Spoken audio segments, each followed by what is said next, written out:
Hello लोगोफोर, नोंथांमोनखौ माय बट'टेक चेनेलनि गेजेरजों बयखौबो बरायबाय।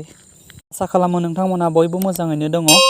मोनसे स्पेशल भिडिअ लाबोनो नागिरदों, बियो फैगासिनो दङ। बे भिडिअआ जागोन इ-श्रम कार्ड बानायनानै लानाय, जों माबोरै इ-श्रम कार्डखौ बानायनानै लानांगौ आरो बियो माबायदि इम्परटेन्ट जागोन बेनि सायाव आङो स्टेप बाय स्टेप नोंथांमोननो दिन्थिनानै होगोन। नोंथांमोना नेनानै था। आरो बे इ-श्रम कार्डआ जादों मोनसे जोबोद इम्परटेन्ट कार्ड जानानै फैदों।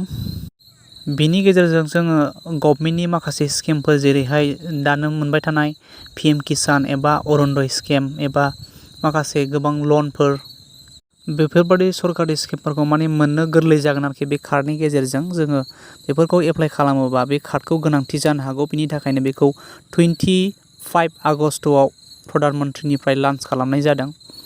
दानिया जों बेखौ मिन्थिनो गोनाङा जादों जों माबायदि एबा सोर बेखौ एप्लाइ खालामनानै लानो हायो, बिनि सोमोन्दै जों मिथिनो नांगौ।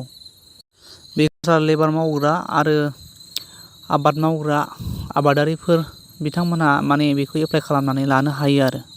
मोनसे खोथाया जाहैबाय, साख्रि मावखानाय पारसनसा बेखौ एप्लाइ खालामनो हाया आरो सोरबा पेन्सन मोनग्रा मानसिया बेखौ एप्लाइ खालामनो हानाय नङा आरोखि।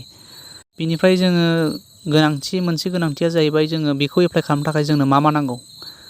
बेखौ एप्लाइ खालामनो थाखाय जोङो जेबो नाङा, जोङो आधार कार्ड नांगौ, ओमफ्राय आधार कार्डजों मबाइल नाम्बारा लिंक जानांगोन, ओमफ्राय पासबुक नांगौ। बेखिनियानो लोगोफोर, बेखिनि नांगौ जोंनो। बे माखासे ID प्रुफ थायोबानो जाबाय।